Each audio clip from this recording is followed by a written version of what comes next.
Hello, it's Randi Rhodes. Here's a clip from our show, and go to randyrhodes.com for the whole thing and a podcast. Buy a stinking podcast. Mary had a little man. The fault. We believe that all men are created equal. To the magnificent mosaic that is America. From radio beacon to radio beacon. I have a dream today. Change has come to America. Believe me. Knock, knock. Who's there? It's a figment of your imagination. Randi Rhodes Show. Turn up your mind. Butina previously said in court this morning that her mind is clear, and in just the past few moments, Maria Butina has said that she knowingly engaged in a conspiracy against the United States. This is all transpiring in court in a lead-up to when she will formally plead guilty. The prosecutors really unveiling a lot in court in just the past few minutes. They said, Kate, 1 hour into this hearing, it was one word that Maria Butina said. She just said it to the judge: guilty. Maria Butina has pleaded guilty to conspiracy against the United States, acting as an illegal foreign agent of Russia.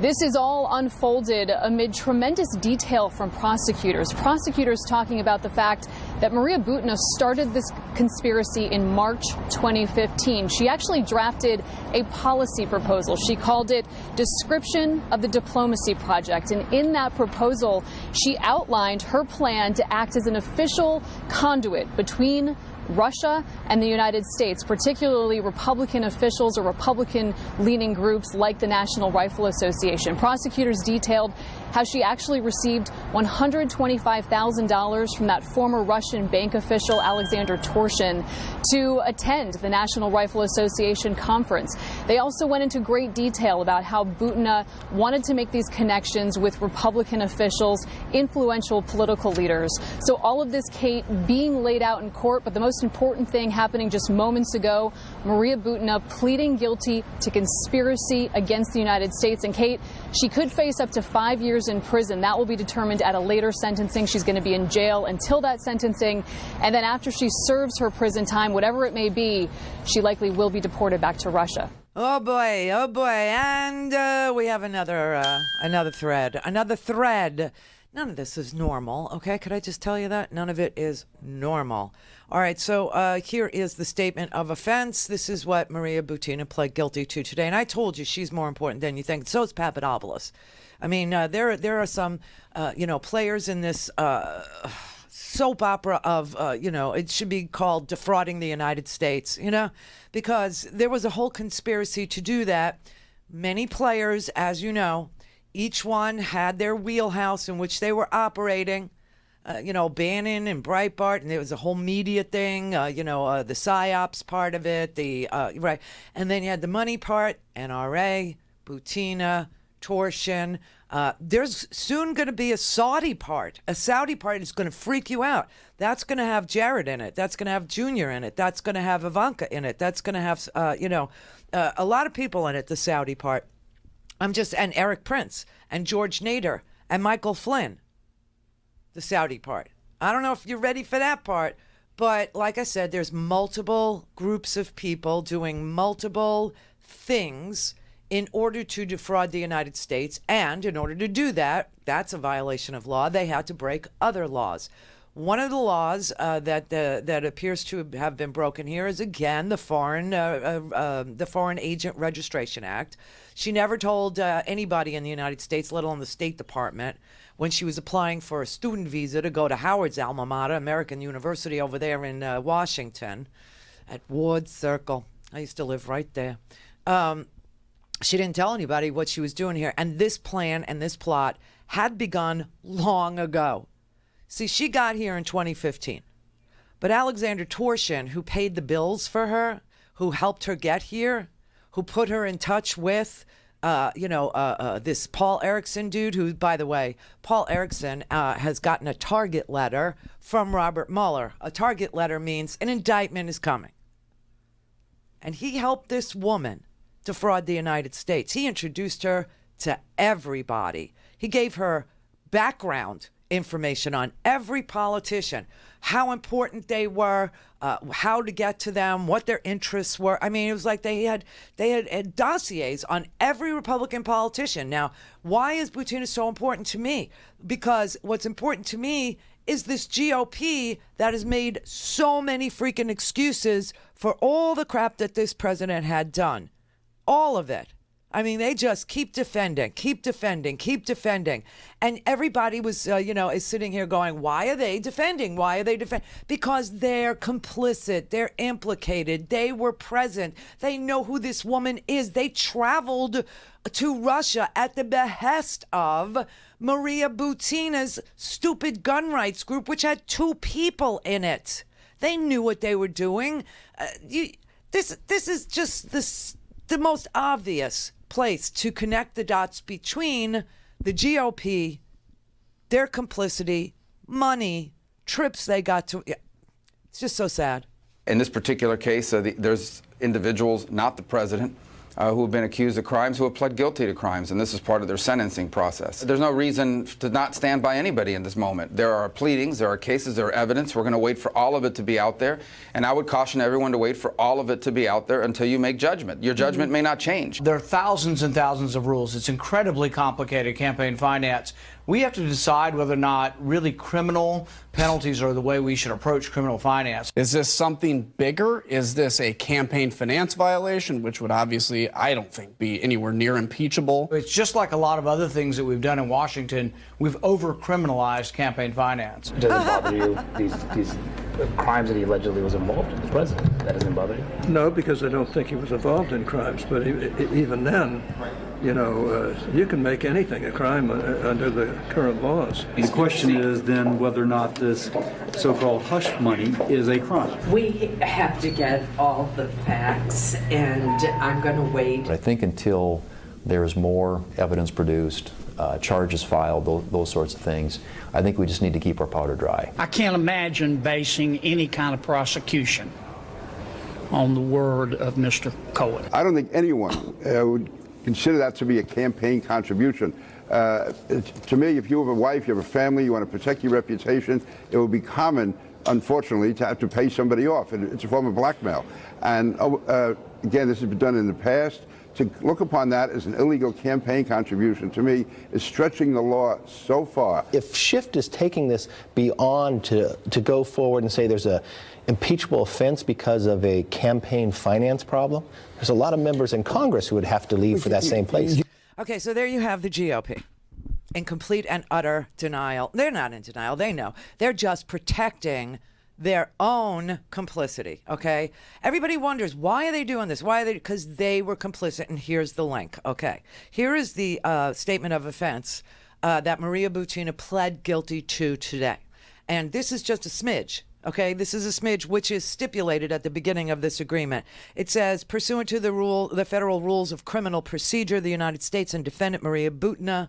I'm guessing it's Butina because, my last name is Butin. And it's Russian. And Putin, Butina, those are common names. But I like Butina. Just has a little ring to it. So, Butina stipulate and agree that the following facts are true and accurate. These facts do not constitute all the facts known to the parties concerning the charged offense and covered conduct. This is just an example, and this is what they say. The statement is being submitted by the parties just to demonstrate that sufficient facts exist to establish that the defendant committed the offense to which she's pleading guilty. So they're just giving you a little tiny bit, a little tiny taste, just so that the court knows that there are sufficient facts that she conspired against the United States at the behest of a foreign adversary. Statement of facts. The government's evidence includes, but is not limited to, the following. Maria Butina is a citizen of the Russian Federation. U.S. person 1, that's Paul Erickson. Paul Erickson has gotten a target letter. Paul Erickson is about to be indicted. All right? So we'll just put his name in there. Butina and Paul Erickson agreed and conspired with a Russian official, that's Alexander Torshin, and at least one other person.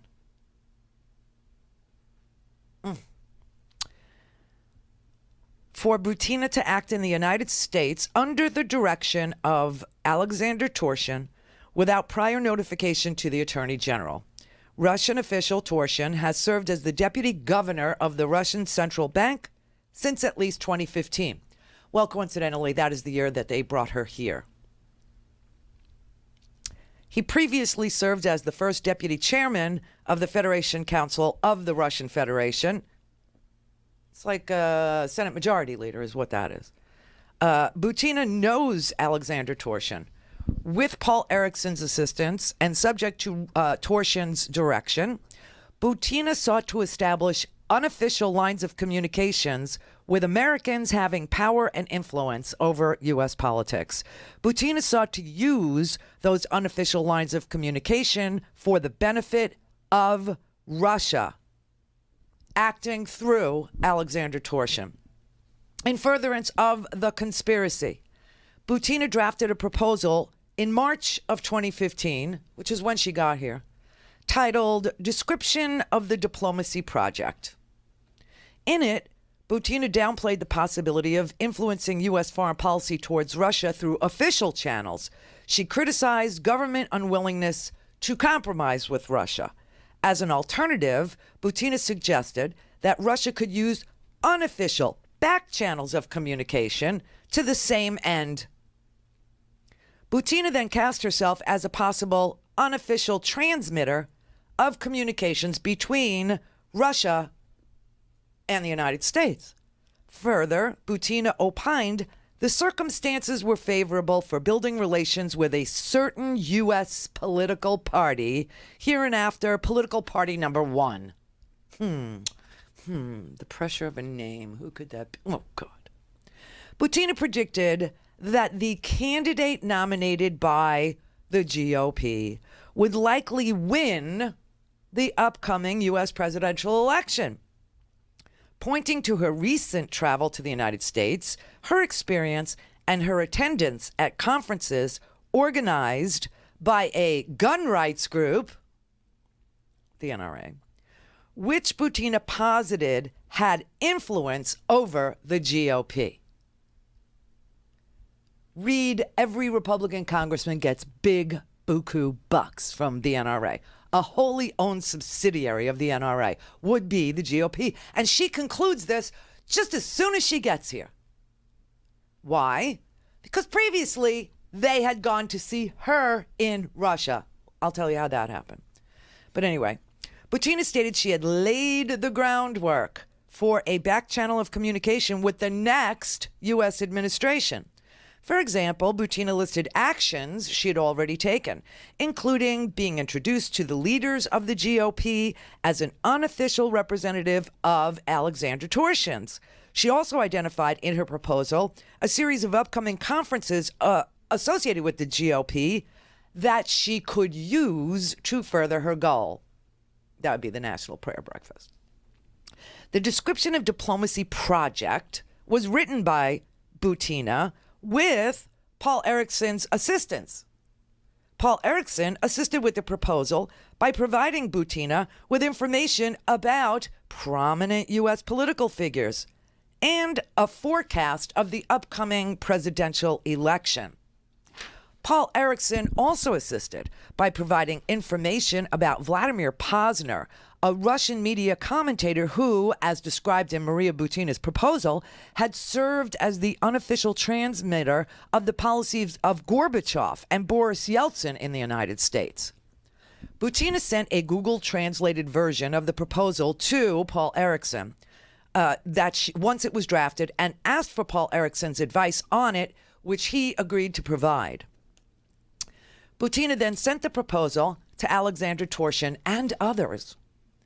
As part of the proposal, she requested $125,000 from a Russian billionaire to attend the conferences identified in the proposal and separate meetings with interested parties, including other Russian businessmen or persons at the Russian Ministry of Foreign Affairs, to help determine where the focus of Russian interests lie in cooperating with the United States.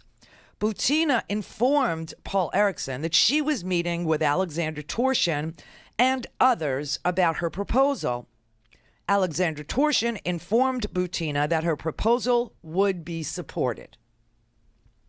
Without prior notification to the Attorney General, Butina then took steps to achieve the object of her agreement with Paul Erickson. For example, in April of 2015, Butina traveled to the United States to attend an NRA organization event. There, Butina highlighted her experience as a gun rights advocate in Russia to gain the attention of the NRA and its members. She was introduced to influential members of the GOP, one of whom announced his campaign to run for the presidency of the United States shortly thereafter. Well, now, I checked. That was the NRA meeting in Nashville in 2015. And I mean, everyone was there, okay? Everyone. Cruz was there. Rubio was there. The only one that got snubbed was Rand Paul. But all of the, what's his name? Sarah Huckabee Sanders' daddy was there. Mike Huckabee. You name it. It was every GOP candidate that was on that stage was at that NRA convention. Every single one of them. She also invited powerful members of the NRA to Moscow to advance her agenda. And before they arrived, Paul Erickson provided Butina with background information on the invitees, including his assessment of their degree of political influence in the United States. The members came to Moscow in December of 2015. The NRA members met with high-level Russian government officials as arranged by Alexander Torshin.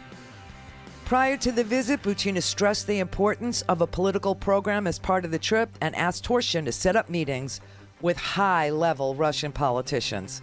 After their visit, Butina sent Torshin a message in Russian referring to the members of the NRA, saying we should let them express their gratitude.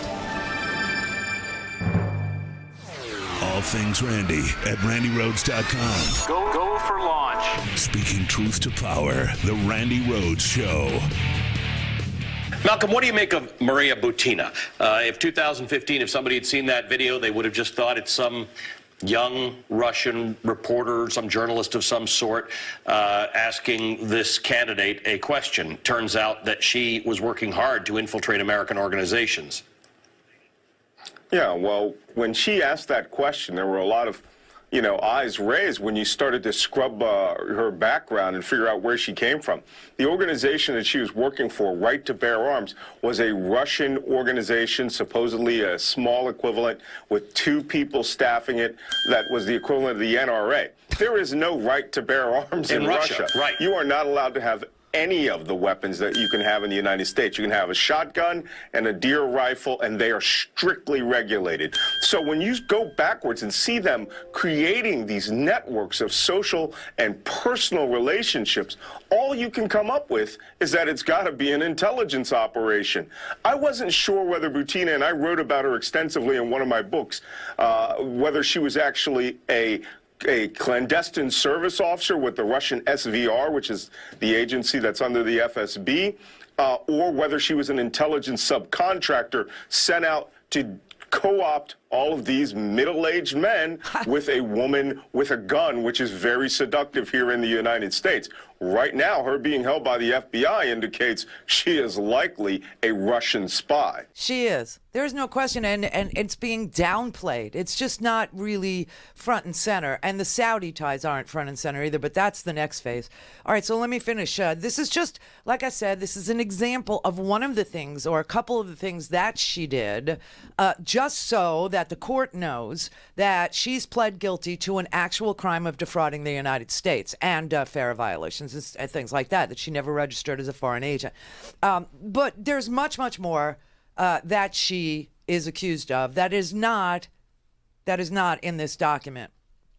But this document says after she sent Torshin a message in Russian referring to the members of the NRA, she wrote a note to him saying, "We should let them express their gratitude now. we will put pressure on them quietly later, meaning pay them now, we'll blackmail them later. They will be quiet. We got them. We got them. When they came to Russia, we got them. I mean, I don't know if they were recorded in their hotel rooms. I don't know if they were seen doing things. But she brought all of these politicos, all of these senators, all of these, NRA, high-ranking politicians to Russia. And she knows that they now have kompromat, which is, the Russian word for compromising information, on them. And she wrote it twice. She said, we should let them express their gratitude now. We will put pressure on them quietly later. Allow them to express their gratitude now and then quietly press them. Now, she wasn't pressing them to bring the right to bear arms to Russia, was she? No. What is she pressing them for? She's blackmailing them. She's what they call a honeypot. She got them to Russia. She got them there so that they could be recorded, so that they could be photographed, so that they could drink their whiskey or whatever and be shown a great time. And then they would be able to blackmail our senators. And, at this particular NRA event, it was everybody. I mean, everybody that was on the stage, that with all the 17 people that ran for president, under the GOP banner, they were all there. All of them. All right, it goes on and it says, Butina also assisted a wealthy and well-connected U.S. person in hosting multiple large friendship dinners where other wealthy and influential Americans discussed U.S.-Russian relations. Butina used these friendship dinners to cultivate the individuals she believed would have the ear of the next U.S. presidential administration. At these dinners, Butina was able to meet individuals with political capital, learn their thoughts, their inclinations towards Russia, gauge their responses to her, and adjust her pitch accordingly. In March 2016, before the first of these dinners, Butina told Alexander Torshin about potential American attendees to one of the dinners based on information she got from Paul Erickson. Following that message, she emailed the wealthy, connected U.S. person, copying Paul Erickson to say, Torshin is very impressed by you and expresses his great appreciation for what you are doing to restore the relations between the two countries. He also wants to let you know Russians will support the efforts from our side. Okay, that's George Neal. That is, he's a Rockefeller Republican heir. Okay, that's who he is. He's an heir to the Rockefeller fortune. In June of 2016, Butina received an F1 student visa to enter the United States. In connection with her application, Butina did not disclose that she would be acting as an agent of a foreign government or otherwise would be working to establish channels of communication between Russia and American government officials. Also, in furtherance of the conspiracy, Butina helped Alexander Torshin organize a Russian delegation to the 2017 National Prayer Breakfast in Washington, D.C. Torshin directed Butina to include certain people within the delegation, and Butina complied with his instructions. Butina then emailed the list of the delegation invitees to Paul Erickson. Butina explained that the people on the list had been, quote, handpicked by Alexander Torshin and me, and that they were, quote, coming to establish a back channel of communication, end quote. Later, Paul Erickson emailed another person copying Butina to say, quote, reaction to the delegation's presence in America will be relayed directly in all caps to the Russian president and foreign minister. That's Vladimir Putin. Throughout the conspiracy, Butina wrote notes to Alexander Torshin about her efforts and her assessment of the political landscape in the United States in advance of the 2016 election. Butina wrote some of these notes in response to specific requests from Alexander Torshin. Others she wrote on her own. Butina also sought Torshin's advice on whether to take meetings with certain people. She asked him for direction on whether the Russian government was ready to meet with some of those people, and he asked her what she planned to do with her contacts, lest she and Torshin be forgotten after the election. See, after the election, they're like, don't forget, what are you going to do with your contacts to remind them that we're going to press them now? What are you going to do with your contacts to remind them that you let them express their gratitude then, but now you're going to start to press them? Butina was aware that Torshin sometimes acted in consultation with the MFA, the Foreign Affairs place, in addition to his superiors at the Russian Central Bank. For example, in May of 2016, Torshin tasked Butina with writing him a note to explain why he should be permitted to travel to the United States to attend the NRA meeting. She did as he directed, encouraging his attendance, partly because of the opportunity to meet political candidates. Butina knew that Alexander Torshin would share this note with his superiors at the Russian Central Bank and to the Ministry of Foreign Affairs to support the request that Torshin be sent to the NRA meeting. In November, this is election time, in November of 2016, in response to a note from Butina about how to create a dialogue with the then president-elect's advisors, Donald Trump, Torshin told her that he did not believe that the Ministry of Foreign Affairs would go for it. Butina failed to notify the U.S. Attorney General that she would be acting in the United States as an agent of a foreign government official as required by 18 U.S.C. 951. At no time relevant to this proffer was Butina a duly accredited diplomatic or consular officer or an officially or publicly acknowledged or sponsored individual or representative of the Russian Federation or an officially and publicly acknowledged and sponsored staff member, employee, or representative thereof. Finally, if this case had proceeded to trial, the government would show that Butina took one or more actions in furtherance of the conspiracy from within the District of Columbia. Now, you know what's interesting? This is not Bob Mueller. This is the District of Columbia. This is the D.C. Attorney's Office. And these are Trump appointees, okay? These are not, political people. Well, I shouldn't say they're not political people. These are not Democrats. These are not, you can say that Robert Mueller, who is an avowed Republican, is, an angry Democrat. All you want doesn't make it true. But this has nothing to do with Mueller's investigation. This is a separate investigation into a Russian spy who came here to cultivate any potential presidential candidate. And then, during 2015-16, it became very obvious that it was going to be Donald Trump. And she was, she was down with it. Now, the reason why I love this story, the reason why I really, really love this story is because this is the Achilles heel of the NRA. This is the way that the NRA goes down. This is the way the NRA gets destroyed. Yes, the president was cultivated by numerous Russian operatives. She was tasked with blackmailing the people who would serve in Congress once Trump was elected. And apparently, by all that, he didn't do anything wrong kind of talk that we just played from the GOP across the House, across the Senate, it freaking worked because they won't say anything negative about all of the crimes that Trump is obviously being investigated for having committed. Some of them proven already, okay? Now, this is how the NRA will fall apart.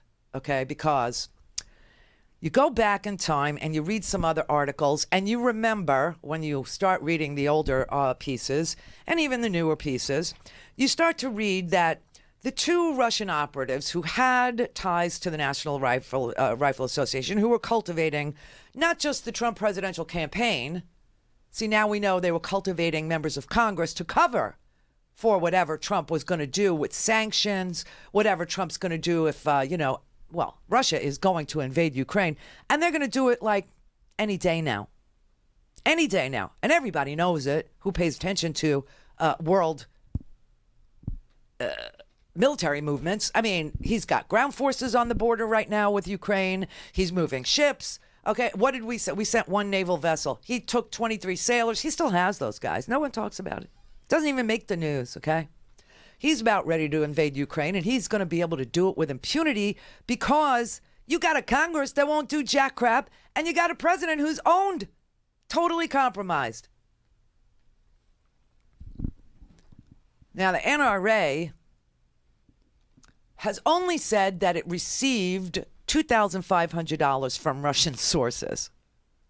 They said it was one single contribution of less than $1,000 from one of the operatives, and that would be Alexander Torshin. That's all the NRA has ever said. They got $1,000 from Alexander Torshin, which they're entitled to get as long as they don't mix it with their political money. Yeah, but that's not exactly what they're finding now. Now what they're finding is that the Senate Intel Committee, the House Intel Committee, which is soon to be headed up by Adam Schiff, do not believe that. Because Alexander Torshin was treated to fundraisers that cost $10,000 just to walk in the door. And he was part of, quote, the Golden Ring of Freedom, which is $1 million or more. Those are donors who give $1 million or more. And there are photographs of Alexander Torshin wearing the custom gold jacket that the Gold Ring of Freedom members get to wear, and ringing the Liberty Bell, which also the Golden Ring of Freedom gets to ring. And they show Torshin, at numerous fundraisers, starting back in Houston, starting back in 2011. In Houston, Texas. In May of 2013, he's invited to every. Now, if you know anything about fundraising events, I can give you firsthand experience about fundraising events. Let's say I'll give you an easy one. Let's say Al Gore is going to give a talk in a donor's living room. Okay, so that donor is going to host a fundraiser in their living room, and so they'll send out invitations to people who they think might be able to pay to attend something like that. So if you want to go and sit down and have dinner with Al Gore at this person's house, which is very intimate, they might say it's $50,000 for you and a guest.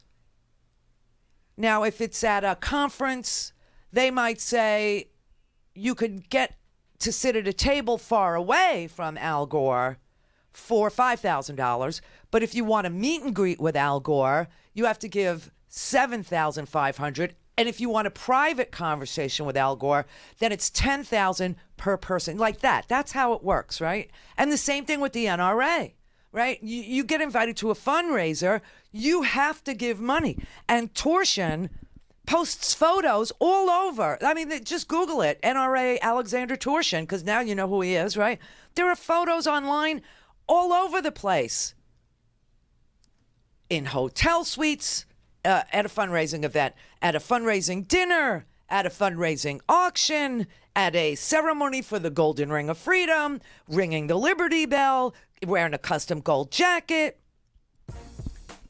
And back then, Torshin was able to co-opt the NRA. Around 2013, he talked the then president, board member of the NRA, David Keene, into traveling to Moscow to talk to, guess who?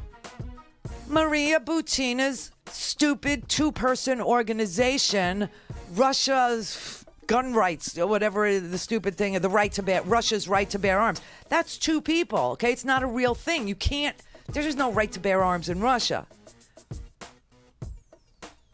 And they all started traveling to Russia. You've got the president of the NRA at the time, James Porter, the NRA operations director, Kyle Weaver, Wayne LaPierre, who was the executive vice president at the time. And they're going there and they're doing grassroots fundraising in Russia. Go to RandiRhodes.com for the whole thing and a podcast. Buy a stinking podcast.